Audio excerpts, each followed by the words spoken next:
Então, importante a gente fazer essa conversão da seguinte maneira.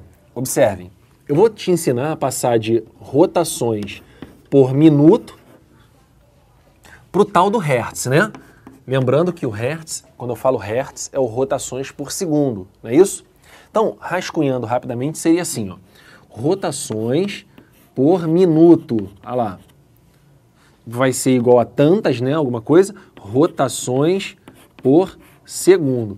Reparem, pessoal, que no numerador não há mudança, alteração nenhuma, né, rotações e rotações. O que eu estou mudando é o denominador, que eu estou passando de minuto para segundo ou vice-versa, né, de rotações por segundo para lá, tá bom?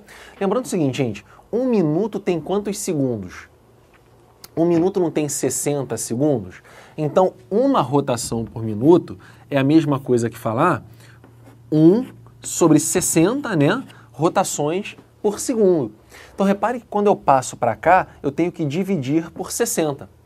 E se eu quiser voltar, né, se eu dividir por 60, para voltar, basta multiplicar por 60, tudo bem? Então, ó, de rotações por minuto para Hertz, para rotações por segundo, eu divido por 60. E no sentido oposto, eu multiplico por 60. Nesse momento, algumas pessoas... Ih, vou esquecer. Gente, se você esquecer, tem... Ó, difícil falar isso, hein? Difícil falar isso. Mas tem que ser muito tosco para trocar. Muito, né? Eu sempre falo assim, ó. E são poucas vezes que eu falo isso, que, né, quem não sabe aprende. Mas assim, tem gente que tem dificuldade, tem gente que tem muita dificuldade, tem gente que tem toda a dificuldade do mundo, mas infelizmente tem gente que é burro. E a gente sempre acha que é a gente que é o burro. Esse é o problema, né? Quando alguém fala assim, alguém é burro, ele, ih, me acharam. Mas calma aí, cara, olha só, eu vou te ajudar. Por exemplo, imagine você, só para fazer essa correlação, que você está dando volta numa taxa que é assim, ó, você está dando volta e você está dando, deixa eu ver um número bom aqui, vamos fazer assim, uma volta por minuto, né? Uma volta por minuto.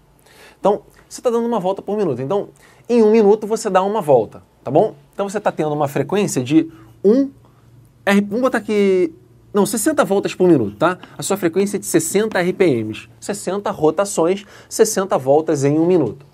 Aí vamos dizer que você troque a ordem, você quer saber quantas voltas você dá por segundo. Aí tem gente que faz o contrário e multiplica por 60. Se você multiplicar por 60, olha o que vai acontecer. Você vai achar 3.600 rotações por segundo. Vê se faz sentido isso na tua cabeça. Caramba, eu dei 60 voltas em um minuto. Logo, 3.600 em um segundo. Pô, não faz o menor sentido isso, pessoal. Na verdade, se você deu 60 voltas em um minuto, é um indicativo, olha lá, divide por 60, é um indicativo de que você deu uma volta a cada segundo, né? E dando uma volta a cada segundo, você vai dar 60 voltas em um minuto. Então, no sentido de minuto para Hertz, você divide por 60. E para voltar, você vai multiplicar por 60, tudo bem? Então, a conversão básica de rotações por minuto para Hertz está aqui. Ou multiplica ou divide por 60. Beleza? Até aqui, tudo bem? Tranquilo. Eu vou tentar fazer um mise-en-scène aqui, para te diferenciar o que é período de frequência, né? Afinal de contas, são dois conceitos que a gente viu que, a princípio, as pessoas têm a sensação de entendimento, mas não conseguem ver a relação direta entre eles, como eles estão próximos, né? Então, só para você lembrar aqui, o período, né, que era o tempo de uma volta, quanto tempo demorava para dar uma volta. E a frequência é o número de voltas em um tempo, em uma unidade de tempo, né? Por minuto, por segundo, por hora. Então, observe o seguinte aqui, período, né? Observe aqui, ó, se eu fizer isso aqui, normalmente nas turmas a galera fala assim, pergunta, o que é isso, galera? Dinheiro. Pô, se fosse dinheiro eu passava o resto do dia fazendo isso, né? Isso aqui é quanto? No caso aqui, o período, ó, quanto tempo eu demoro para dar uma volta. Observe o período. Quanto tempo uma volta. Legal? Só mais uma vez, período. Quanto tempo eu demoro para dar uma volta, tá bom? Beleza? Agora, olha a frequência. A frequência, reparem que é o inverso disso, ó. Quantas voltas eu demoro quantas voltas eu dou em um tempo. De novo, frequência. Quantas voltas em um tempo? Um minuto, um segundo, uma hora. De novo, período. Quanto tempo? Uma volta. Frequência. Quantas voltas em um tempo? Repara que se um é de daqui para lá, o outro é de lá para cá. Um é o inverso do outro. Por isso também existe uma equação que é assim, ó. o período, ele é nada mais nada menos do que o inverso da frequência, ok? Inverso da frequência, ou se você preferir, a frequência é o inverso do período, tanto faz, beleza? E aí vem as equações finais do movimento circular uniforme. Pessoal, o que eu vou fazer agora é para uma volta, tudo bem?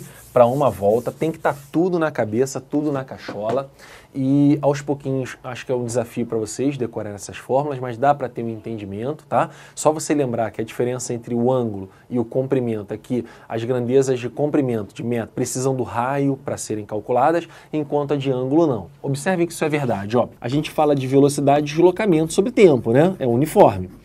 E quando eu falo de uma volta, galera, o que seria uma volta? Circunferência, uma volta, o tamanho dela, o comprimento, seria 2πr, certo? E o tempo de uma volta, tempo que eu dou uma volta, a gente acabou de ver que é o período. Então, uma das equações muito utilizadas pela gente é que a velocidade é 2πr sobre o período, tá bom?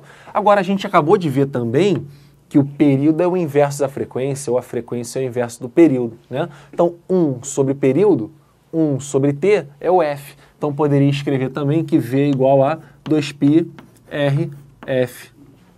Então, as equações de velocidade para o movimento circular, tanto em função do período como em função da frequência, tudo bem? Já a angular, como é que calculo velocidade angular? Eu pego o ângulo que eu desloquei e divido pelo tempo, não é isso?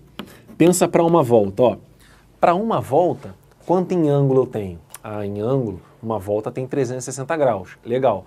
Mas você lembra que a gente falou que não poderia ser em graus? Teríamos que trabalhar em radianos. Então não entraria aqui 360, vai entrar o 2π, né? E o tempo de uma volta é o período. Reparem mais uma vez que a diferença de cima para de baixo é que a de cima de comprimento tem o raio, a de baixo que é ângulo, não entra o raio.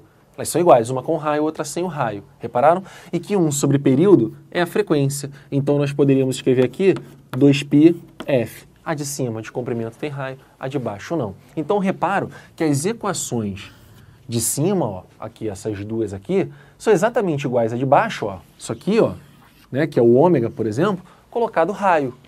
Perceberam? Então eu posso escrever de uma forma geral que a velocidade, olha lá, a de comprimento, é angular quando eu coloco o raio. Tudo bem? Beleza? Então, existe uma generalização que a gente faz que é assim, ó, grandezas, né? Aqui, ó, grandezas lineares de comprimento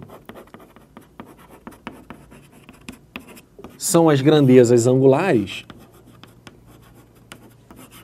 quando eu coloco o raio vezes o raio, né? Por exemplo, mais um exemplo para você ver, ó.